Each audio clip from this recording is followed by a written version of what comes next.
guess what time it is? It's cookie season. I'm Ella here, your favorite Girl Scout, and we have your oldies but goodies.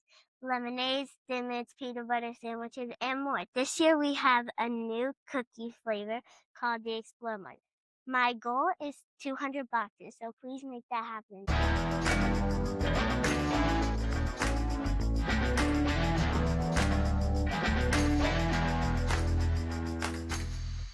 You're gonna buy cookies anyway, so why not buy them from me?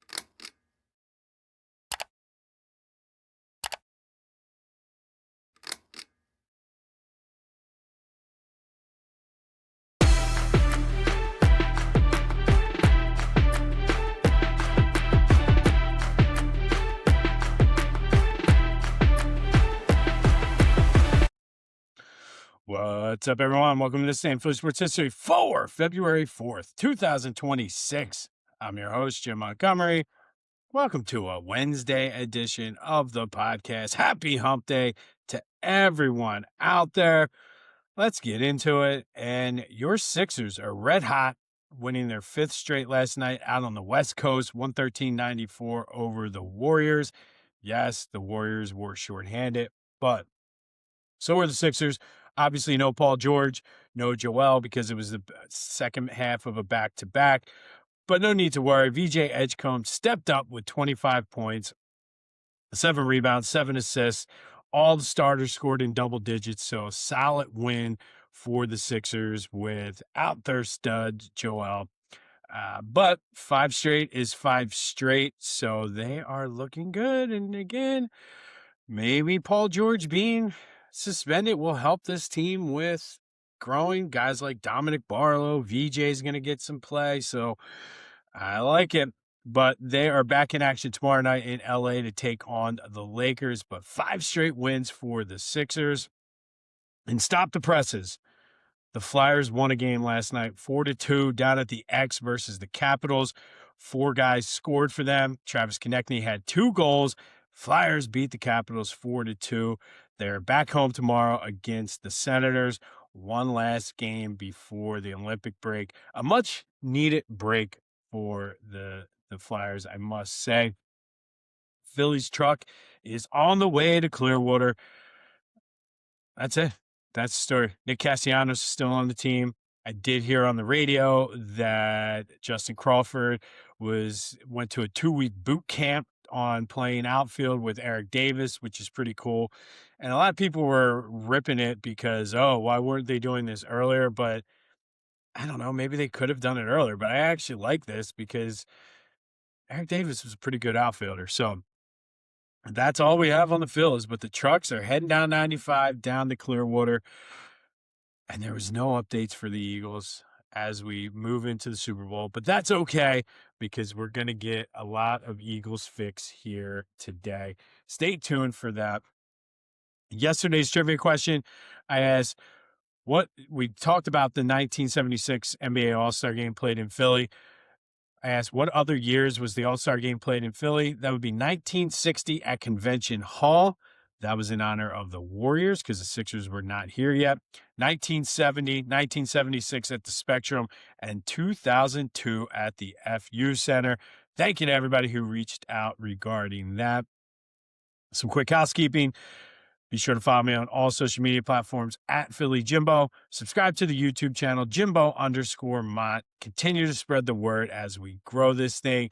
We're proud members of the Clashing Conferences Sports Fan Network. Go to clashingconferences.com to see how you can join and get involved today. And of course, the new Brotherly Birds Breakdown Super Bowl edition will be out tomorrow, or maybe even later tonight, depending on how late we record. We'll talk about Sean Mannion. We'll talk about Vic Fangio, what to look for during the offseason. We'll even get into the Super Bowl game somewhat. And of course, we'll reminisce, take a trip down Eagles Super Bowl memory lane. So stay tuned for that. Dropping either later tonight, but definitely by first thing tomorrow.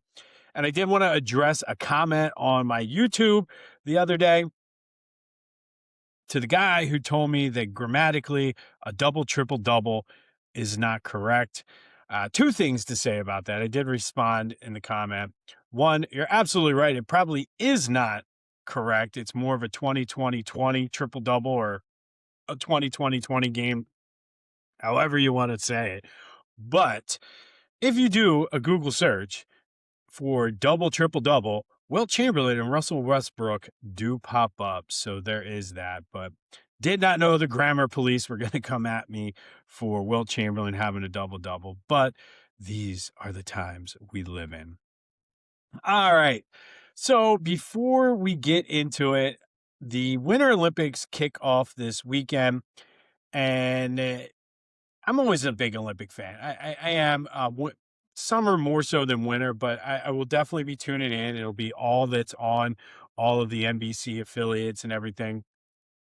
And I don't know, it kind of lost its luster maybe in the past 20 years or so. But there was a time when the Olympics were the hot thing. I know there's pockets of fans for specific sports and everything, but likely you're going to be watching a lot of the Olympics the next 2 weeks or so. There are some local people or athletes with ties to the area. So over the next few days, going to give you some rooting interest for certain sports.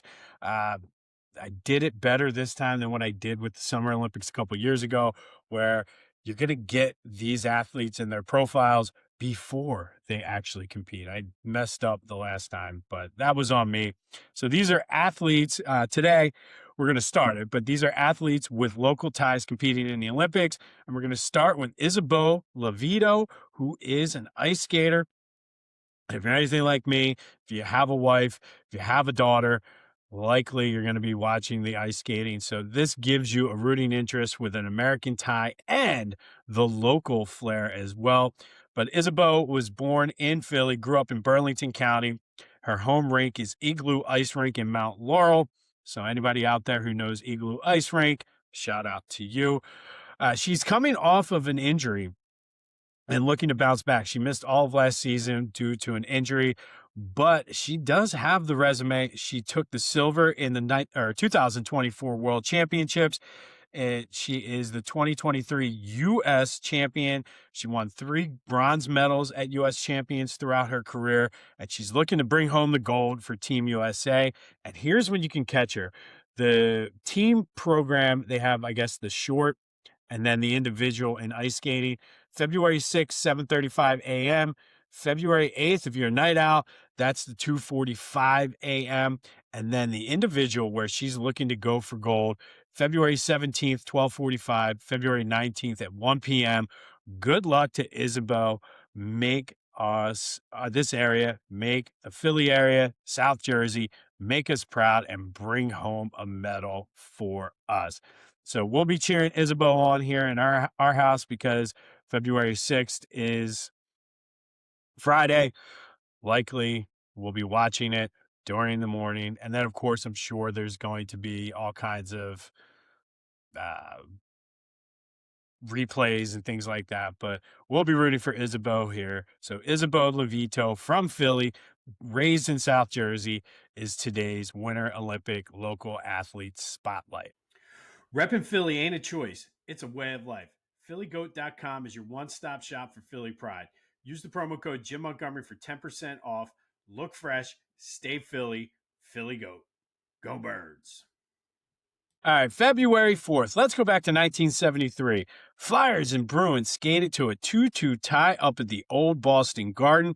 Bill Barber and Bobby Clark scored goals for the Flyers. Goalie Bobby Taylor, not that Bobby Taylor, but Bobby Taylor saved 36 shots for the Flyers. But the story was Clark, his goal was career goal number 100, becoming the second Flyer ever to get 100 goals, joining Rick McLeish, who got it earlier. I guess it was the season before he scored 100 goals. So Bobby Clark scores his 100th goal with the Flyer in a 2-2 tie with the Bruins up at Boston Garden. Fast forward then to 2019, more Flyers. This time they beat the Canucks 2-1 at the Wells Fargo Center. Sean Couturier and Jacob Voracek scored the goals for the Flyers. But more importantly, it was the Flyers' 2,000th win in franchise history. They became the second fastest team in NHL history to reach the 2,000 win mark. the first of the next six, as they were called, expansion. They did it in 4,017 games. The Montreal Canadiens did it in 3,767 games. But Flyers get franchise win number 2,000 on this day in 2019. And that does lead us to today's trivia question. Flyers currently are number 7 on the all-time NHL wins list. Which are the 6 teams that are ahead of them? Hit me up on the Back to the Future voice and text line 267-495-8531. Get that. Anything else Philly sports related off your chest, also go to the Discord channel. That is in the description as well.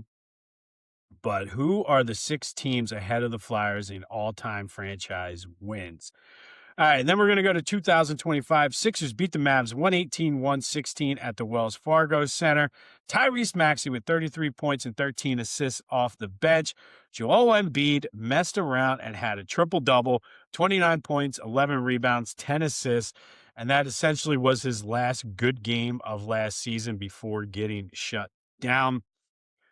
Yeah, I know. He was playing. He had glimpses last year, not like what he is last year. But on this day last year, Sixers beat the Mavs 118-116. Maxey with 33, Joe with a triple-double, and it was all pretty much downhill for the Sixers from there. But then, of course, we got to go to 2018, and perhaps the greatest moment in Philly sports history happened on this day back in 2018, Super Bowl 52. Certainly the greatest moment in my Philly fandom. A lot of people always ask me, what is more meaningful? And to me, I still will go with the 2008 Phillies finally winning, proving that we're not losers. But from a dramatic standpoint, from a get the monkey off my back, from an emotional let it all out standpoint, this certainly was the day. I think with the Phillies, it was more about celebrating. This was, I'll get more into what I was feeling after this game in a minute, but this was more meaningful. Eagles beat the Patriots 41-33 out in Minnesota to win their first ever Super Bowl championship.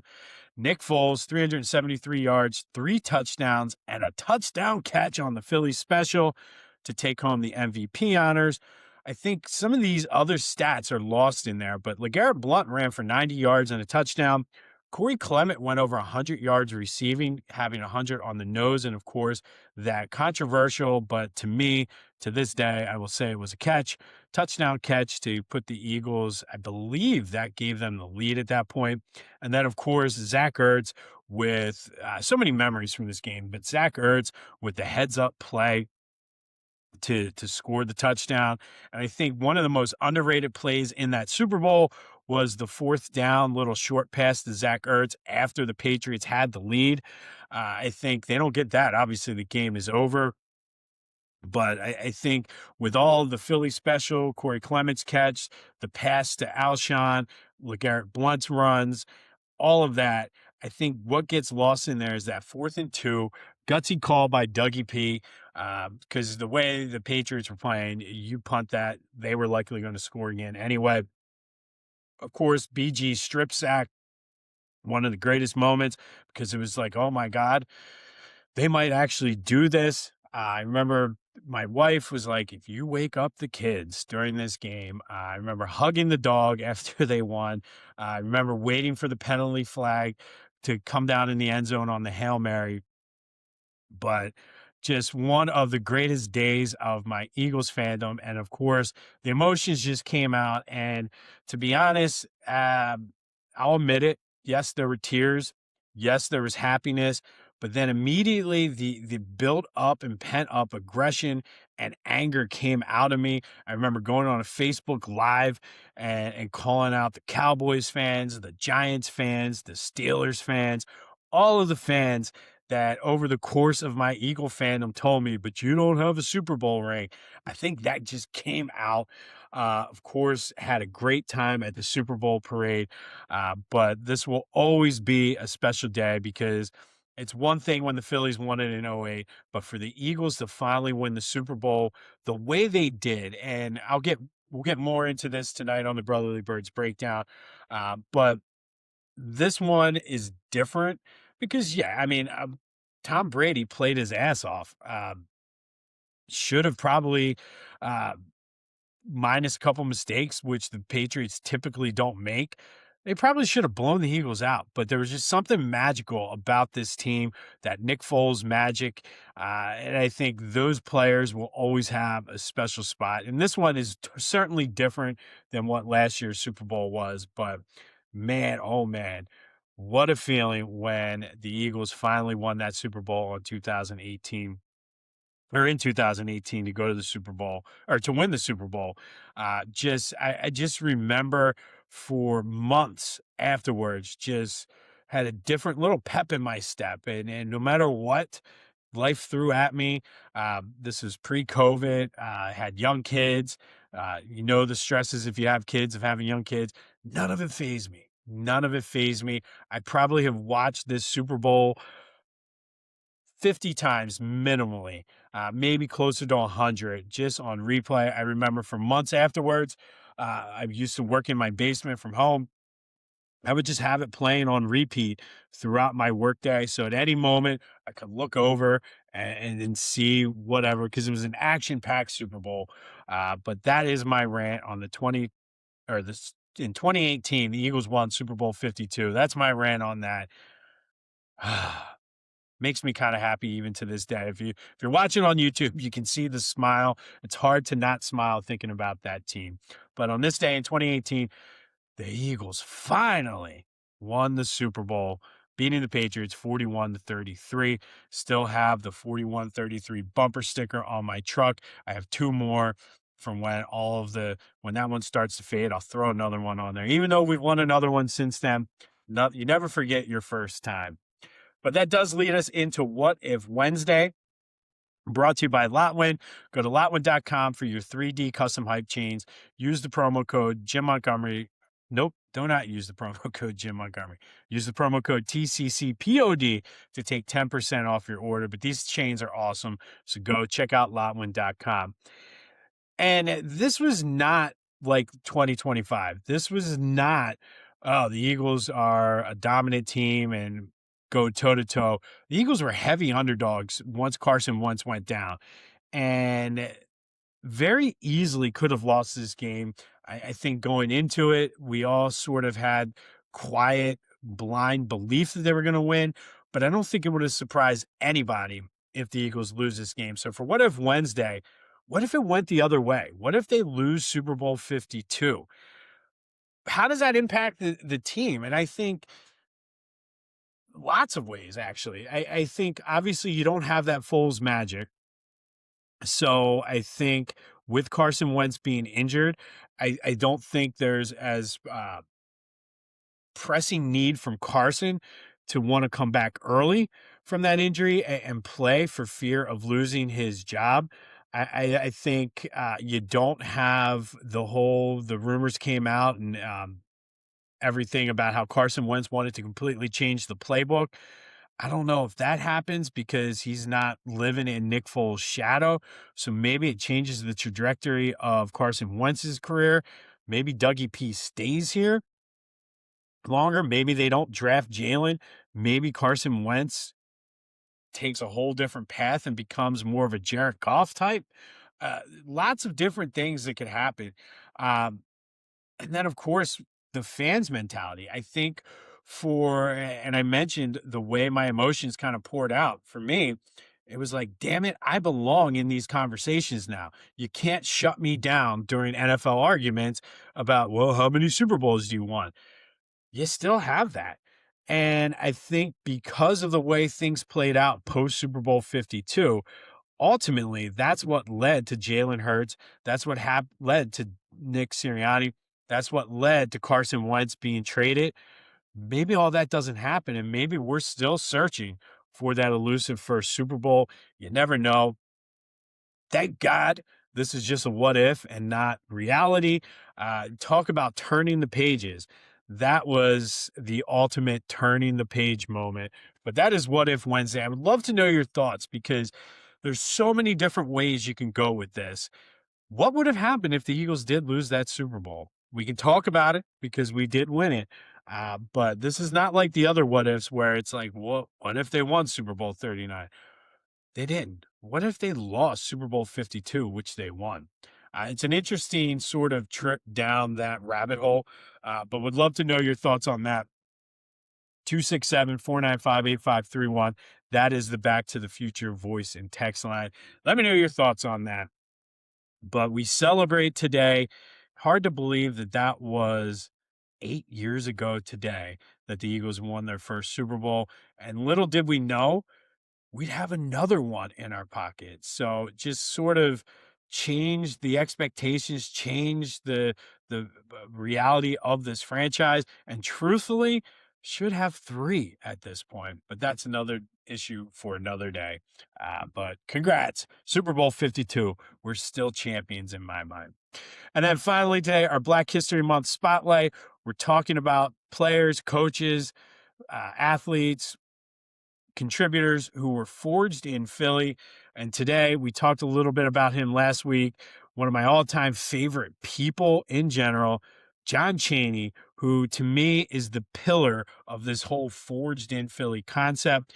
Born in Florida, but grew up in Philly, went to Ben Franklin High, where he was the public league MVP. From there, for college, went to Bethune-Cookman.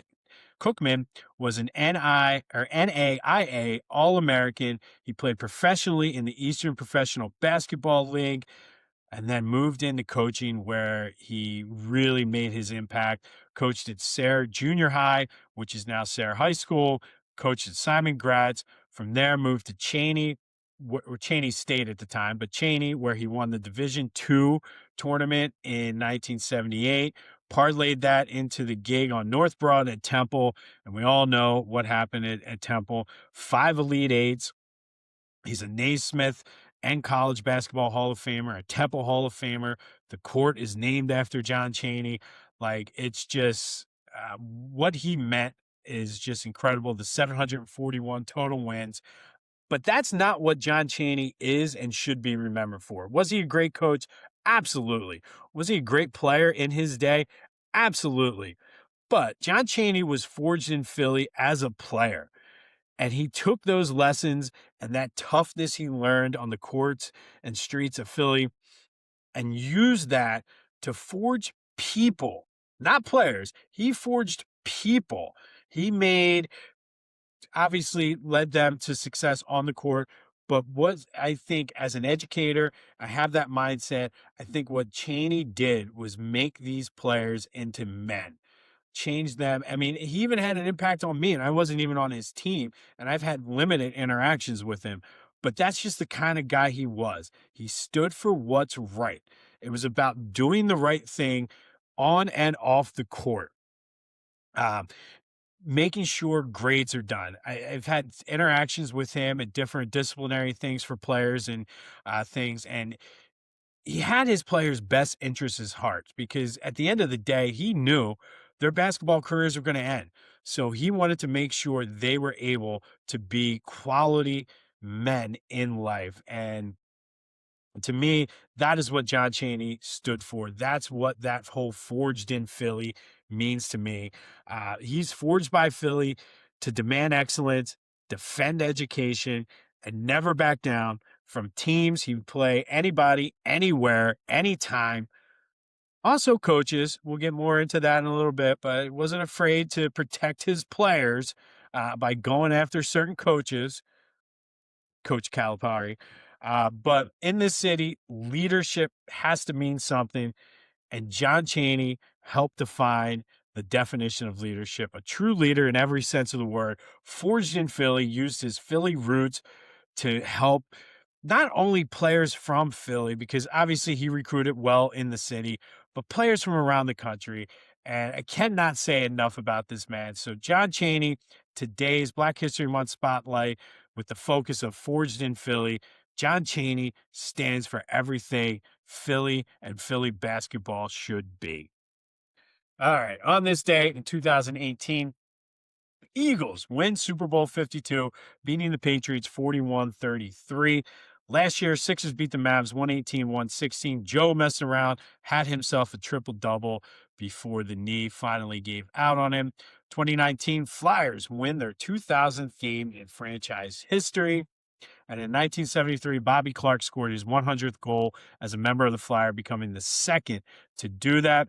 Don't forget to check out Isabeau Levito from from South Jersey via Philly in the Winter Olympics for ice skating starting February 6th, which is Friday at 7:35 a.m. Let's go, Isabeau. Bring home that medal. Hell, bring home 2 medals. We will have more on any news that pops up. No Sixers or Flyers tonight. Maybe we'll get some confirmation from the Eagles that Vic Fangio is, in fact, not retiring. Unfortunately, I think the longer they don't make a statement, the more uncertain the situation is. I feel like if he was not retiring, they would have made a statement, but we'll see what happens. We'll be back tomorrow for another episode of This Day in Philly Sports History. Don't forget to keep an eye out for the new Brotherly Birds breakdown with Kyle and I as we get you ready for the Super Bowl and, more importantly, the Eagles off season. This has been This Day in Philly Sports History for February 4th, 2026. My name is Jim Montgomery. Go have yourselves a hump day. And until next time, I'll see you when I see you.